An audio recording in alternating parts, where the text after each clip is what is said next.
Hi, I'm Mike Papantonio, and this is America's Lawyer.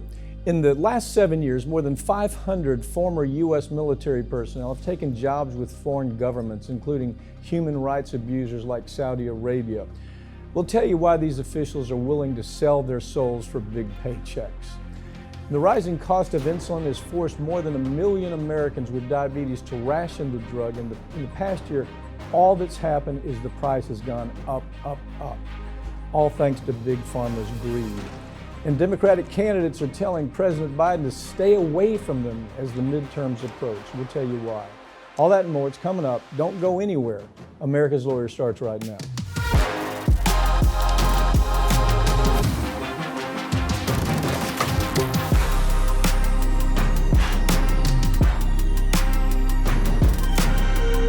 Former military officials are cashing in by taking jobs with foreign governments that are hostile to the United States. Ring of Fire's Farron Cousins joins me to talk about what's happening. This is a really, really bothersome story. We're talking about admirals and generals, while they're still on the job working in the Mideast, actually working for Saudi Arabia, actually working for places like Qatar. It's incredible. And we're talking about big money. We're talking about these guys are making millions of dollars. They take their training, they take everything we give them, these admirals and these generals. I'm talking about five-star generals, four-star generals that are doing this in just it's a cash cow for them. It is. You know, the report from the Washington Post shows that some of them are making thousands of dollars a day, plus benefits, plus living expenses, all to go over there. And most of them, the majority of them, have ended up working for Saudi Arabia. And what they're doing is they're basically teaching them how to turn their military into the United States military. And then they come back here, lobby the government, send them more weapons, send them more money, because I get more money if I send them more. Any coincidence that these are the same people on MSNBC and CNN churning up war? I mean, it's the same kind of faces. They're working for the Saudis. They're working for the weapons industry. They're on MSNBC. They're on CNN talking about the glorious nature of war, the glorious nature of Saudi Arabia. These guys are punks. And I mean, for us not to do it, and let's call names. I mean, first of all, security advisor James Jones, he was the security advisor for Obama. So he's making, good God, millions advising the Saudis, lobbying for the Saudis, telling the Saudis, if you want our weapons, you got to come through me. Telling the Saudis, if you want to train your guys to fly our F-35s, you got to come to me. This is so wrong for so many standpoints, and nobody's doing anything about it. It is. And the biggest problem, too, is that technically these individuals are supposed to report to the military if they're going to go work for a foreign government. But if they forget to tell the government, okay. there is no punishment. There's literally no punishment on the books. They couldn't punish them if they wanted to. So these retired people who spent 20, 30 years, our tax dollars trained them, made them into what they are. They're saying, thanks, now I'm going to go help. I mean, in many cases, literally our enemies learn how to kill other people. The average pay for a four-star general working for Saudi Arabia is $200,000, okay? And what are they doing? All they're doing is buying access. They work for the weapons industry. They're getting money from the weapons industry, and then they're getting money from Saudi Arabia, and then they're getting money to go on MSNBC and CNN and to tout how remarkable Saudi Arabia is with their, $500 billion futuristic city that they're building. You think it's heaven there when you watch these guys on the news. Even though they know the same thing we do. They know the Saudi Arabia, that the Saudis were responsible for killing 3,000 Americans on U.S. soil. They know that. They know the royal family participated in that and made it happen. They know Khashoggi. They know the Khashoggi story real well. They know everything about what a freak this dictator is, this punk dictator that's absolutely running Saudi Arabia with such an iron fist.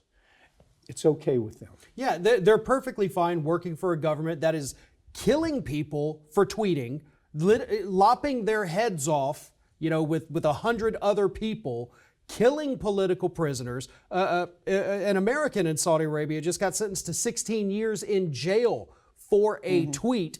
And these people say that is perfectly fine with us because they're paying me hundreds of thousands of dollars to make sure they get more military equipment.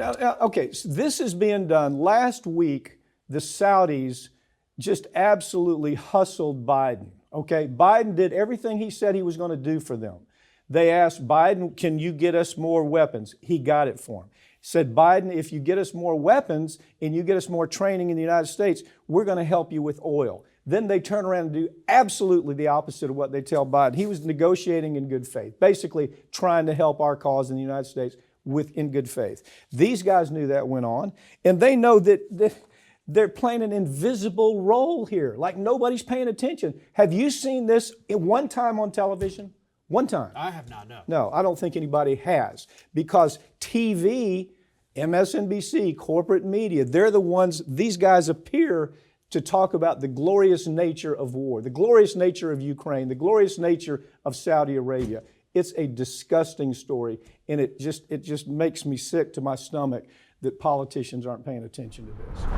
A think tank co-founded by the Koch brothers is trying to stop President Biden's student loan debt forgiveness program. Wow, you know, I thought I was finished with these people, the Kochs, didn't you? You know, I thought maybe they just disappeared, but no, they're back. Cato Institute, right? Yeah. They own the Cato Institute. They're the ones that made the Cato Institute.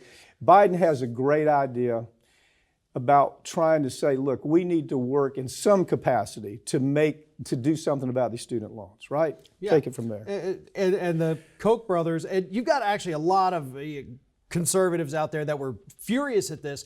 They spent weeks after it was announced trying to come up with a legal argument, and now they're trying their best with actual lawsuits. Cato says, listen, this is unconstitutional because if you forgive people student loan debt, people aren't going to want to come work at our nonprofit, which is the Cato Institute, right, because they're basically not indentured servants anymore. You're freeing people of a debt burden, and we need to use the debt burden because after 10 years working at a nonprofit, you can have part of your student loans forgiven.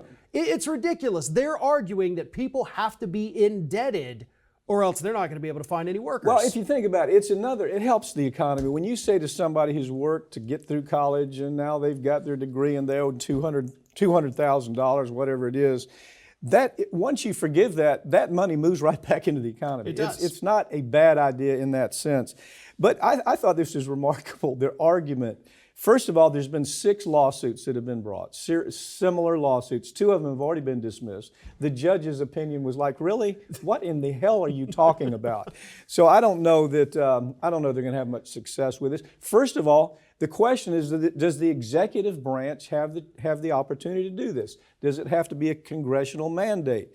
And I think they've already won on that idea. So we'll see where this goes. Well, and because they're only tackling the federally held student loans, yes, which are part of the Department of Education, they have full discretion over that. We already have other programs. Explain that a little bit. Talk about that a little bit. Yeah, the Department of Education is a part of the executive branch, which means the executive branch would have control over it. And because there are already mechanisms in place that allow the Department of Education to forgive certain loans, they've got the precedent on their side. They've got the power on their side. Constitutionally, he does not need a congressional mandate. He can do this as executive right to do it. And what's really funny, too, is the military folks have been making the same argument that the Koch guy, I can't call him brothers anymore, it's just one left. Yeah, the brother. But they're making the same argument with the military saying, well, if you give them free college, nobody's going to sign up to go fight in our wars anymore because, you got to go risk your life in order to get an education in this country. Yeah. So it's a really pathetic argument, and this is going to get laughed out of court pretty quickly, I think. Well, 2 of them are gone. 6 of them were filed. 2 of them are gone already. More than 1 million Americans with diabetes have had to ration their insulin in the last year, thanks to soaring costs. Well, this is a policy failure. I mean, this is a top-of-the-line policy failure. There was all this celebration when Congress comes out and say, we've done it. We're controlling the pharmaceutical industry. Nonsense. That is the biggest bunch of bunk I've ever heard delivered.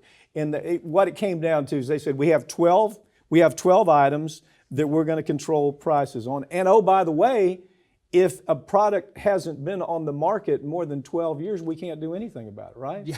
So pick that up with insulin in mind. Insulin, obviously this is not a life-saving drug. This is a life-sustaining drug. Yes. They will die without it.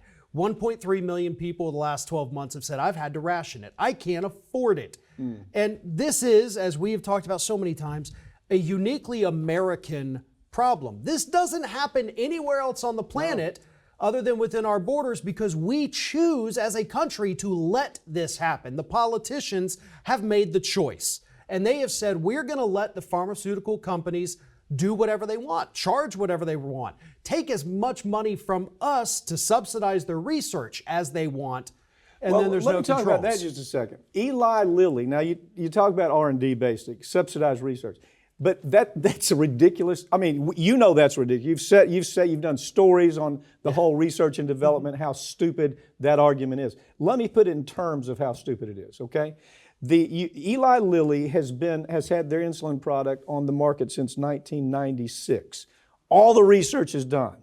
All the development is done. But nevertheless, they have raised the price 680% as of today. 680%. There is no argument. There's no argument that it's about research and development. It's about advertising, okay? Yep. Now, which brings me to the next point. There's only one other country on the entire globe that allows the pharmaceutical company to go on TV and say, hey, tell your doctor you want this new drug.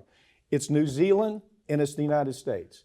And that has a big impact on the prices of these drugs because they're spending gazillion dollars with MSNBC and CNN and ABC to make that happen. And it's interesting because we've been talking about the direct-to-consumer advertising since, I think, 2004 on Ring of Fire. Yeah. And what happened is doctors were furious, and they still are, but I think most of them have almost been bought off at this point by the pharmaceutical industry.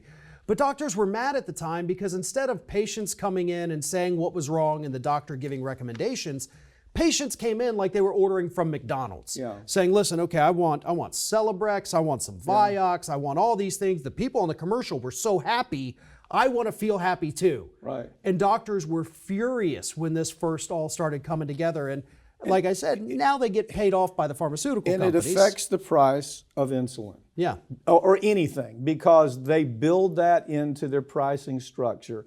Again, Eli Lilly, since 1996, has made this, put it on the market. No research and development since 1996. It's raised 680%. Zero possibility of a reason. And they can do it too because they know this isn't a drug. Yeah, it's not a baldness drug that people say, well, I guess I'm not going to do it. This is a drug that people have to take or they die. Yeah. Or they die. And they're splitting, they're rationing. Do I eat? Do I buy clothes or do I buy insulin to stay alive? It's a pathetic story. Oh, good news here. California, every now and then they come up with a great idea. They said, hell with that. We're gonna produce our own insulin. I mean, I love that. You just gotta love that. Yeah. Democrat candidates are telling President Biden to stay away from their races as the midterms approach. Oh, I got a different take on this. I'm just so tired of Biden having to take all the blame for everything, okay? Look, it's not Biden. It's all these hangers-on, these advisors, these nutcases, these flakes that are advising Biden. But nevertheless, it's Biden's legacy that's being affected. We come on here and we talk about all the bad decisions sometime, but we have to talk about those stories. But at the bottom of the story, somebody has told him to do this. And he has surrounded himself with a bunch of numbnuts. And that's why his legacy is in shambles. Absolutely. I'm 100% correct on that. And what is interesting now, though, is that Biden almost finds himself in, I guess, the opposite of Trump world. Trump world, those people are begging him every day, please come and save me. Really? Yeah. Is that happening out there? It is. And with Biden, it's the opposite. It's for the love of God, don't mention my name. And this is real. You have candidates like Tim Ryan, who's in a fight for his life up there. And he says, listen, I don't want to, I'm not inviting anybody. Please don't come to my state. Yeah. I can do this. Go away. Biden and Pelosi, please stay away from me, man. Please stay away. Okay, so now here's what I think is interesting. That you've got, he's an old guy, okay? He's a little tired. This guy's been in politics for 45 years. That's all he's ever done. You got to get tired. So you say, let me pick some people who are going to help me make the right decision. I don't think he could have done a more pitiful job in the way he surrounded himself with these flakes. They're absolutely flakes. And they're killing his presidency. And nobody's talking about that. It's all Biden, you idiot, Biden. You know, it's attack Biden. And because of that, he's left in a place where the Democratic candidates are saying, please don't show up. You know, please don't come here because you're going to hurt me. Well, you know, it's a good point, too, because he's been in politics more than 40 years. So have those same advisors. Yes. They all came up together. Talk about that a little bit. That's where I was headed with it. Because most of these are holdovers from the Bill Clinton administration, the hangers-on. Carville, Bilgala, you know, the brothers. The Podestas. Podesta brothers, the Mokes. It's like you say, wait, let me get this right. You have screwed up so bad, but you're still invited to the party. You're still going to be able to advise him. And it turns my stomach because I don't think he's a bad man. I think he wants to do well.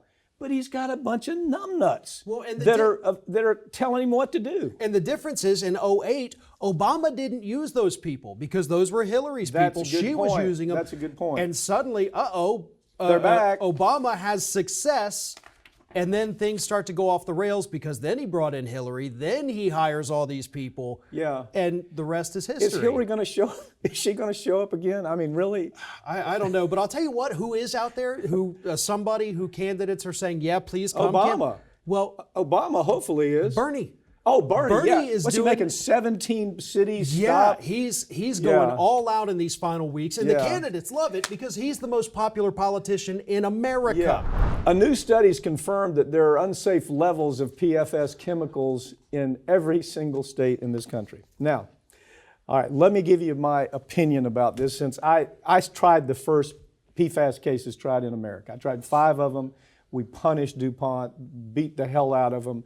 It's still going on now. The public's finally talking about it. Media wouldn't talk about it because DuPont was such a big advertiser.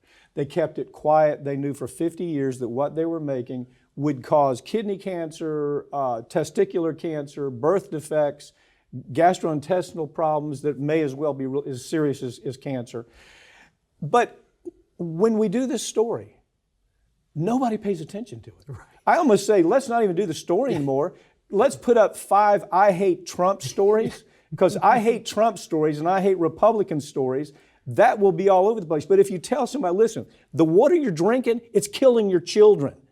And they don't pay attention to the story. What the hell? I mean, you know, it's amazing to me that we become so single-minded that a story like this is unimportant. Right. I mean, this used to be the kind of stuff that you would see on 60 Minutes, things like that. People would tune in Sunday evenings to be shocked about how they're being poisoned by corporations, and they'd be furious. But now we get stories from Truth Out on PFAS. We get stories from The Intercept. Yeah. Beyond that, you're not seeing it other than us talking about it. Give me your best analysis, because I swear to God, it drives me nuts. We can do, now you do such a, you know, let me just put it all out there. You do such a great job talking about the insanity that surrounds Trump and the people around Trump. But you even have to admit that if you, I call it low-hanging fruit. If you do that story, it's going to get, 100,000, 200,000 views. If you do a story and you say, you got a product here that's killing your children, 25,000 maybe? On a very good day. Yeah. Tell me what's happening. I think a lot of times people either think, okay, but I'm not one of the people getting poisoned, probably. But they are. Well, exactly. And then you also have the people who feel completely helpless, who say, well, okay, I'm going to die. We're all being poisoned. I can't do anything about it. And honestly, that's a big thing that the climate scientists have been warning about for a very long time. When talking about climate change stories, I've had some of them reach out to me saying, hey, don't be gloom and doom. You got to let people know we can fix this. We can, but they won't. They don't. A climate change story, if we want to go on our site and say, let's kill this story, do climate change. They won't show up. If you want to talk about, hey, there's a brand new discovery. We've cured cancer. That story ain't going anywhere if it's right next to we hate Trump. It's very scary to me, and I can't get my arms around it. I tell you, on that cancer note too, a lot of people don't know this. You and I have talked about this. Cuba has a lung cancer vaccine, and how many people know about that? Right. We're legally not even Right. allowed to go down and get it, but they've got it. Don't they also have an Alzheimer's? They're on their. They're almost there to Yeah. Alzheimer's. And when Almost. didn't we do a story on that? What did it get 10,000, views? But if you put a story up, I hate, that story's going to do really well. Yeah. It's a hell of a comment about our culture right now. Democrats are not in good shape, and one of the big reasons is because they're bad at messaging. One of my dear friends, Tom Hartman, and he's been a friend of ours for so many years. He's honestly one of the smart. He's smart, the same caliber you are. I would put you and Hartman in the same smart category. He nailed it. Talk about it. He's got this wonderful new piece out talking not just about the messaging, but why Republicans are able to capture people's attention. And it all comes down to the rule of three. Because the three big issues Republicans have been talking about for months, and they're now also the top three issues for voters in the midterms: economy, crime, and immigration. Yeah. And that is the three things Republicans keep hammering on. Right. And all they have to do is mention the name. They don't have to go into specifics. No. They just say the economy is bad, crime is horrible, immigration is terrible. But when you have it in three, Tom points out, because he has a background in neuroscience, he knows how the brain physically works. Tom Hartman is crazy smart. He is the smartest man I've ever been around. He truly is. But he points out that the human brain recognizes the number three as a pattern. Yes. And yeah. it almost becomes embedded in the brain when you hear bump, bump, bump. Yeah, he gives some great example. It's life, liberty, in the pursuit of happiness. That is one of his examples, and he talks about why do we remember that? Why does that seem just to flow as well as it flows? Because there's been a ton of studies. But the Democrats now, let me see, if you take what they're talking about, they move from abortion to gender rights to race rights to name it. They're all over the place. Policing. That's right. Climate change. There you go. So they've got a whole list that it doesn't work because you can't boil it down fast enough for these people. Yeah, the best you can do is the American public is going to listen to three messages, and they're going to be able to boil those down in three messages. But you know what? The truth is, there again, it's leadership. I mean, they don't have the leadership to say, hey, you've got a lot of good things to talk about. You've done a lot of good things for the economy. You've helped jobs. They've got a ton of stuff to talk about. But no, they're always driven to the low-hanging fruit, what they think is low-hanging: abortion, gender rights, race, as you point out, a half a dozen other things. Well, and those issues, according to They're the polls, important. they're very important, but they are not moving voters. No, and not a that's bit. what the audience has to understand. That's what the Democrats have to understand. We're not saying they're not important, but we're saying people out there are telling you they don't care. But what is the Republican message? Top of the economy, crime, border, all those things. We know it as soon as it comes out of your mouth. Yeah. That's what I want to go vote on. Well, and Biden could counter this with his own list of three. Infrastructure bill, which was huge. It was huge, COVID man. response. And, oh man, I'm pulling a Rick Perry. I can't remember the third thing. Oh, student loans. Student loans, Yeah, sorry. yeah. Well, anyway, I don't know. I think it's too little too late, but maybe they can learn the next time around. That's a possibility. 2024 is right around the corner, and they need to get on it now. Yeah, let's hope, okay. Farron, thanks for joining me. Thank you. That's all for this week, but all these segments are going to be available this coming week right here on this channel, and you can follow us on Twitter at America's Lawyer. I'm Mike Papantonio, and this has been America's Lawyer, where every week we tell you stories that corporate media won't tell you because their advertisers order them not to tell you, or political connections won't allow for it because they're too tied to a political party. We'll see you next time.